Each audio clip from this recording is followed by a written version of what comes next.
साथियों, हमने विकसित भारत के लक्ष्य के लिए अगले 25 वर्षों की समय सीमा तय की है। हमारे पास समय सीमित है, लक्ष्य बड़े हैं। ये मैं वर्तमान स्थिति के लिए नहीं कह रहा हूं, और इसलिए ये जरूरी है कि हमारे आइडिया की प्रोटोटाइप से प्रोडक्ट तक की यात्रा भी कम से कम समय में पूरी हो।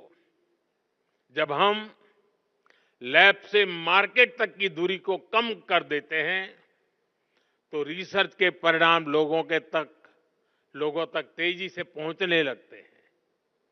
इससे रिसर्च को भी मोटिवेशन मिलता है, उनके काम, उनकी मेहनत का इंसेंटिव उन तक पहुंचता है।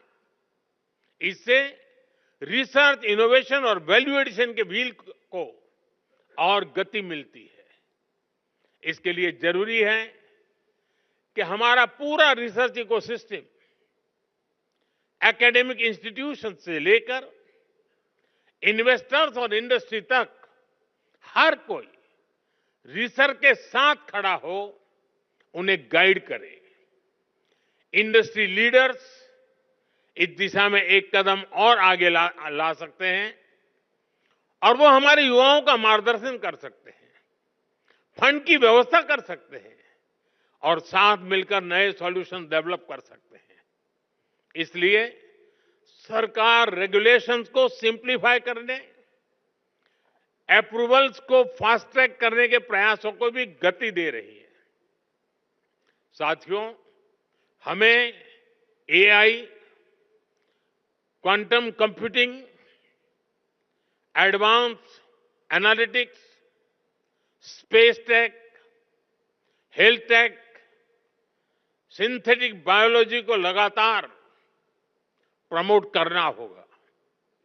आज हम देख रहे हैं, भारत एआई डेवलपमेंट और एडॉप्शन में आगे रहने वाले देशों में शामिल है। इसके विस्तार के लिए सरकार ने इंडिया एआई मिशन को लॉन्च किया है। इससे world class infrastructure, high quality data sets और रिसर्च फैसिलिटी तैयार किए जाएंगे। भारत में एआई सेंटर्स ही एक्सेलेंस की संख्या भी बढ़ाई जा रही है। देश के जाने माने संस्थानों, उद्योगों और स्टार्टअप के द्वारा इन सेंटर्स ऑफ एक्सेलेंस को गति मिल रही है। हम मेक एआई इन इंडिया, इसके विजन पर काम कर रहे हैं, और हमारा उद्देश्य है make AI work for India. इस बार के बजट में हमने आईआईटी में सीटों की संख्या और कैपेसिटी बढ़ाने का निर्णय लिया है।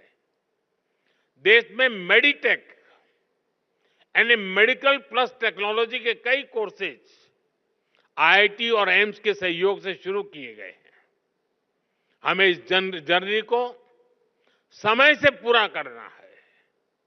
हमें हर फ्यूचर टेक्नोलॉजी में भारत को बेस्ट इन वर्ल्ड की लिस्ट में शामिल करना है। युग्म के जरिए हम इन प्रयासों को नई ऊर्जा दे सकते हैं। शिक्षा मंत्रालय और वाधवानी फाउंडेशन की साझा पहल से हम देश का इनोवेशन लैंडस्केप बदल सकते हैं। आज के इस आयोजन से इसमें बहुत ज्यादा मदद मिलेगी। मैं एक बार फिर युग्म पहल के लिए वाधवानी फाउंडेशन का आभार व्यक्त करता हूं। मेरे मित्र रमेश जी को अनेक शुभकामनाएं देता हूं। बहुत बहुत धन्यवाद। नमस्कार।